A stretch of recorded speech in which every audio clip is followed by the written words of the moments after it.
আসসালামু আলাইকুম, সবাইকে স্বাগতম জানাচ্ছি আমার চ্যানেলের আরো একটা নতুন এপিসোডে। আজকে আমি খুবই সহজভাবে দারুণ মজার একটা প্যানকেকের রেসিপি শেয়ার করব। এই প্যানকেকটা এতটাই সফট এবং মজার হয়, বাচ্চারা এটা খেতে খুবই পছন্দ করবে। ঝটপট বাচ্চাদের টিফিনে অথবা সকাল বিকালে নাস্তার জন্য কিন্তু এই প্যানকেকটি তৈরি করে ফেলতে পারবেন। আশা করছি রেসিপিটি অনেক ভালো লাগবে। প্যানকেকটি তৈরির জন্য একটা বোল নিয়ে দুটো ডিম ভেঙে ডিমের কুসুমটাকে আলাদা করে নিতে হবে।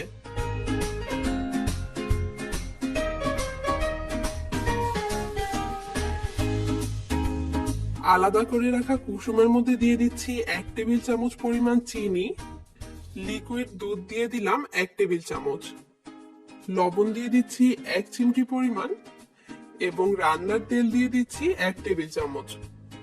একটা হ্যান্ড উইক্সের সাহায্যে এটাকে ফেটিয়ে চিনিটাকে ভালোভাবে গলিয়ে নিতে হবে।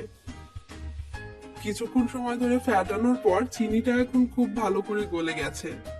এর মধ্যে এখন দিয়ে দিচ্ছি হাফ চা চামচ ভ্যানিলা এসেন্স। একটা স্ট্রেনার নিয়ে সেটার মধ্যে দিয়ে দিচ্ছি হাফ কাপ ময়দা এবং 1 চা চামচ দিয়ে দিলাম বেকিং পাউডার। এই শুকনো উপকরণটাকে একটু চেলে নিচ্ছি।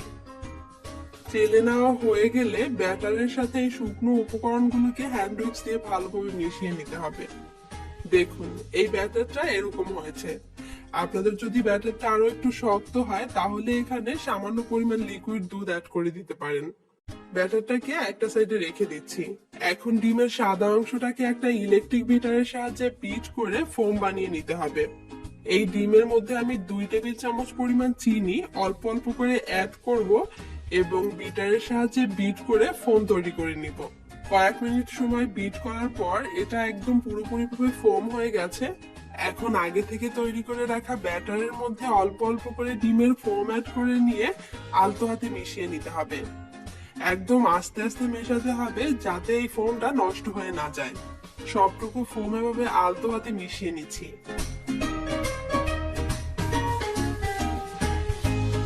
মিশিয়ে নেওয়া হয়ে গেছে। এখন আমার প্যানকেকের ব্যাটারটা একদম পুরোপুরি ভাবে রেডি। প্যানকেকটা প্যানে দেওয়ার সুবিধার জন্য এখান থেকে কিছুটা ব্যাটার আমি একটা পাইপিং ব্যাগের মধ্যে নিয়ে নিলাম। আপনারা চাইলে চামচ দিয়েও দিতে পারবেন।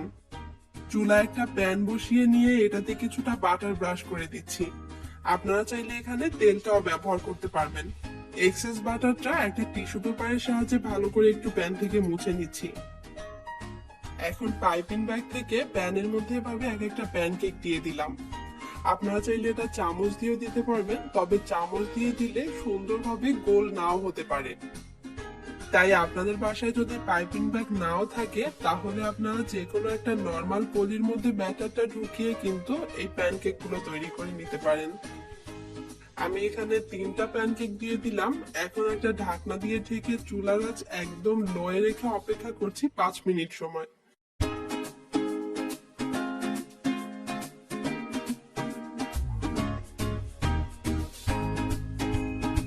5 মিনিট পর ঢাকনাটা সরিয়ে নিচ্ছি।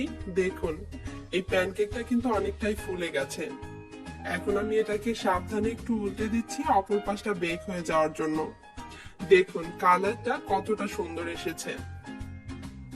আবারও ঢাকনা দিয়ে ঢেকে দিচ্ছি 3 থেকে 4 মিনিট সময়ের জন্য। আবারও বলে দিচ্ছি, এই সময় কিন্তু চুলার আঁচ একদম লোয়ে রাখতে হবে। প্যানকেকের দুটো সাইডেই সুন্দর একটা কালার চলে এসেছে এবং এটা ভালোভাবে বেক হয়ে গেছে। এখন এগুলোকে প্যান থেকে তুলে নিচ্ছি। আমার বাকি যে ব্যাটারটা আছে ওটা দিয়েও আমি এই একইভাবে কেকগুলো তৈরি করে নিব।